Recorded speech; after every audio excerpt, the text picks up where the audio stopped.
We have declared, our support for Asuu strike, especially as it pertains to the question of underfunding of education. But of course, before now, we have been mobilizing with some of our branches elsewhere. Our Uniben branch, together with other campuses in Edo State, mobilized in similar fashion in declaration of their support for Asuu strike. That is ANSA at Edo State. And similar thing is going on in Kwara State, where our comrades are also going to be mobilizing in similar vein in demand for adequate and proper funding of the education sector. So we are here today to say that the reason for terrible increment in school fees, brain drain, and lack of academic freedom in our respective institutions underscores the fact that governments continue to underfund our education. In the same vein, tertiary administrators of our tertiary institutions are running universities and polytechnics like as if running a Russian prison. In fact, those are some of the terrible dilemmas we find ourselves generally within the education sector. Most of our comrades are under political victimization from Imo State, from Unilag, from Futo, from Federal College of Education. Everywhere, people are being victimized for standing against government and management policies of commercialization of education. These are some of the things that we have come here to vent our spleen against and demand that, number one, we demand an end to increment in school fees, and we admonish and demand that government immediately not just meet demands of Asuu strike, but also ensure that our education sector is funded with at least 20% budgetary allocation as recommended by UNESCO.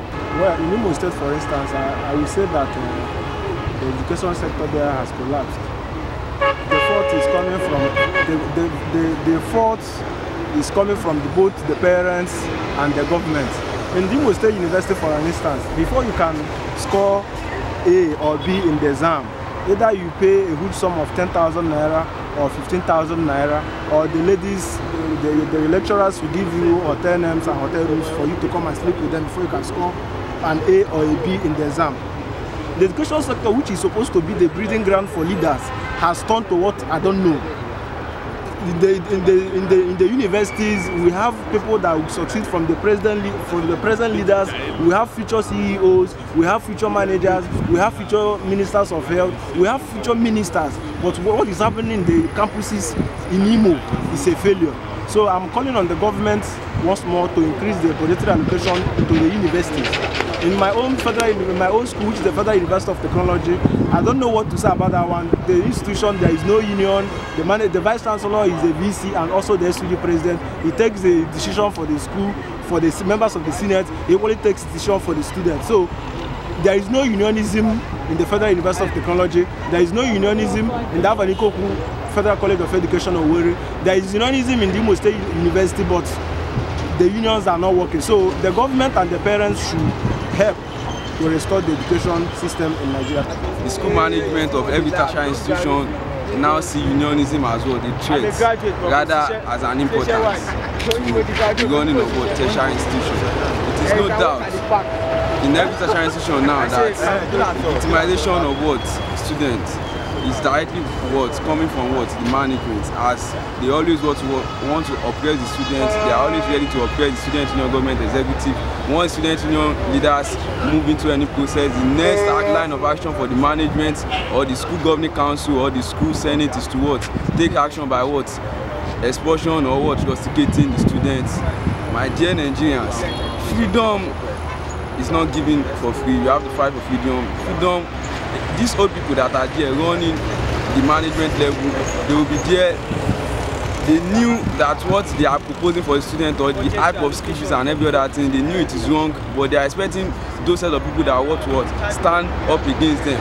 It is high time for we Nigerian youths. It is high time for us to stand up, because the wind is behind us, to stand up against our right and stand by it from start to the end and go against all form of victimization towards Nigerian students. Yaba Tech itself is facing little or much student victimization. There have been a hike in increasement of school fees in the part-time study and the full-time studies.